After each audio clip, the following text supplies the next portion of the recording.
Hello students, तो चलिए आज हम लोग शुरुआत करते हैं क्लास 9 के एक्सरसाइज 9.3 को क्वेश्चन नंबर 8 का, जो कि है if the non parallel sides of a trapezium are equal prove that it is cyclic. तो इस क्वेश्चन में हम लोगों को क्या बोला गया है कि हमारे पास एक ट्रेपेजियम है जिसका जो नॉन पैरेलल साइड्स है वो इक्वल है। नॉन पैरेलल साइड्स मतलब कि वो साइड जो कि पैरेलल नहीं होते हैं, वो क्या है, आपस में इक्वल है। तो हम लोगों को प्रूव करना है कि ये साइक्लिक है।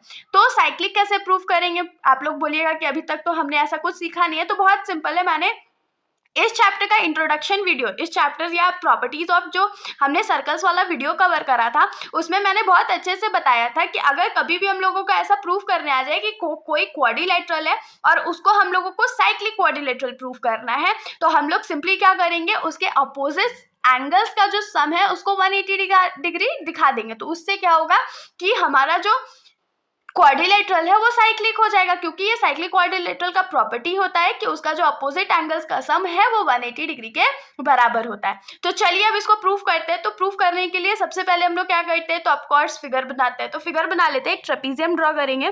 ट्रेपेजियम ड्रॉ करना तो बच्चे को आता है, तो आप लोग से तो गलती नहीं होनी चाहिए।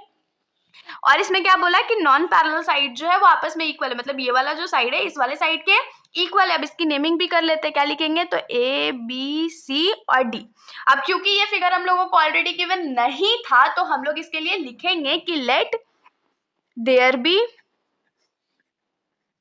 अ trapezium ABCD in which non-parallel sides are equal। Hope so इतना आप लोगों को समझ में आ गया। मतलब यहाँ पर हम लोग का गिवन क्या हो जाएगा कि AD जो होगा वो BC के बराबर होगा। टू प्रूव हमारा क्या है कि अपोजिट एंगल इक्वल है। तो हम लोग क्या करते हैं ना, इस वाले और इस वाले एंगल का जो सम है उसको 180 डिग्री दिखा देते हैं। मतलब कि angle BAD plus angle BCD is equal to क्या दिखा देंगे, 180 डिग्री दिखा देंगे। अब आप लोगों के दिमाग में आ रहा होगा, अरे ठीक है हम लोग इतना प्रूफ करेंगे, लेकिन प्रूफ करेंगे कैसे? प्रूफ करने के लिए हम लोगों को कुछ तो चाहिए होगा। तो हाँ, यहाँ पर हम लोग कंस्ट्रक्शन करेंगे। कंस्ट्रक्शन बहुत डिफिकल्ट नहीं है, बहुत सिंपल सा है। हम लोग क्या करते हैं, पॉइंट ए से एक परपेंडिकुलर लाइन ड्रॉ करते हैं CD पे, इसका नाम रख देते हैं M। और सिमिलरली पॉइंट बी से एक परपेंडिकुलर लाइन ड्रॉ करते हैं CD पे और इसका नाम लिख देते हैं N। तो यहाँ पर हम लोग कंस्ट्रक्शन में क्या लिखेंगे कि draw AM perpendicular on CD, और दूसरा कंस्ट्रक्शन भी हम लोग यही लिखेंगे कि draw BN perpendicular on CD। तो अब इसको हम लोग प्रूफ करेंगे कैसे? प्रूफ करने का कोई तो तरीका होगा। तो बहुत सिंपल है, सबसे पहले हम लोग क्या करते हैं, इन दोनों ट्रायंगल मतलब ट्रायंगल AMD और ट्रायंगल BNC को कॉन्ग्रुएंट प्रूफ कर देते हैं। अगर इन दोनों ट्रायंगल को हम लोग कॉन्ग्रुएंट प्रूफ कर देंगे तो हम लोगों को CPCD से ये वाला जो एंगल है वो इस वाले एंगल के इक्वल मिल जाएगा। उसके बाद तो हम लोग अपना गेम आराम से खेल सकते हैं। तो अब क्या करते हैं, क्वेश्चन राइज होता है कि इन दोनों ट्रायंगल्स को हम लोग कॉन्ग्रुएंट कैसे प्रूफ करेंगे। तो बहुत सिंपल है, हम लोग क्या करते हैं, यहाँ पर देखिए प्रॉपर्टी का यूज करेंगे। तो यहाँ पर हम लोग को दिख रहा है कि दोनों ट्रायंगल में एक एक 90 डिग्री है, ये एंगल भी 90 डिग्री और ये भी 90 डिग्री, तो एक मिल गया। उसके बाद हम लोगों को ये गिवन है कि AD जो है वो BC के बराबर है, तो हाइपोटेनियस भी मिल गया। और हम लोगों को हमेशा याद रखना है कि दो पैरेलल लाइन के बीच में अगर परपेंडिकुलर ड्रॉ करा जाए तो वो दोनों आपस में इक्वल होते हैं। मतलब AM जो है वो BN के इक्वल मिल गया। मतलब कि RHS प्रॉपर्टी का यूज करके हम लोग लिख पाएंगे कि ये वाला जो एंगल है वो इस वाले एंगल के बराबर होगा। तो अब यहाँ पर हम लोग लिख लेते हैं कि in triangle AMD and triangle BNC, इन दोनों ट्रायंगल में सबसे पहले क्या लिखेंगे कि एंगल AMD जो है वो एंगल BNC के बराबर है। क्यों बराबर है भाई? तो ईच 90 डिग्री, दोनों का वैल्यू जो है वो 90 डिग्री के बराबर है। फिर हम लोग क्या लिखेंगे कि साइड AD जो है वो BC के बराबर है। ये क्यों बराबर है? क्योंकि ये हम लोगों को क्वेश्चन में गिवन था। और क्या लिखेंगे कि AM जो होगा वो BN के बराबर होगा। क्यों बराबर होगा? Perpendiculars between two parallel lines are equal. तो तीन प्रॉपर्टी मिल गया। तो यहां से क्या लिखेंगे कि therefore by RHS congruence triangle AMD जो है वो कॉन्ग्रुएंट हो गया ट्राइंगल BNC के। और अगर ये दोनों कॉन्ग्रुएंट हो गया तो यहाँ से हम लोग क्या लिख पाएंगे कि एंगल ADM जो होगा वो एंगल BCN के बराबर होगा थ्रू CPCD। इतना आप लोगों को समझ में आया।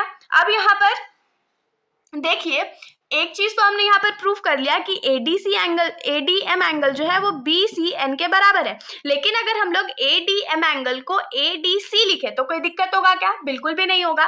और BCN एंगल को अगर BCD लिखे तो कोई समस्या? बिल्कुल भी कोई समस्या यहाँ पर अराइज ही नहीं हो सकता है।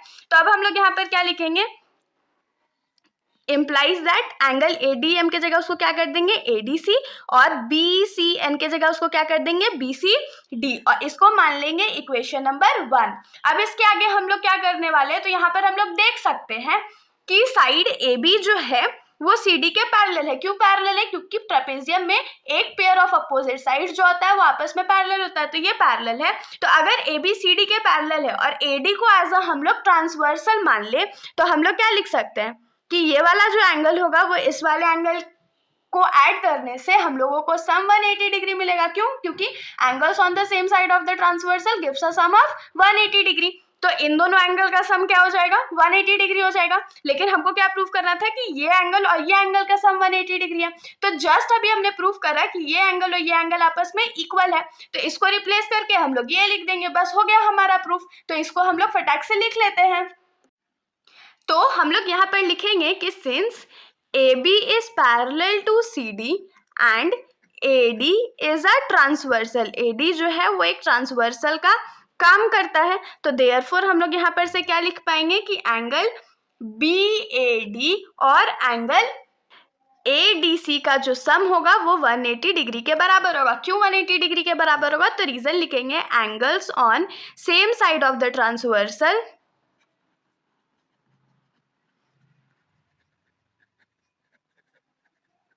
gives a sum of 180 degree. बहुत सिंपल था।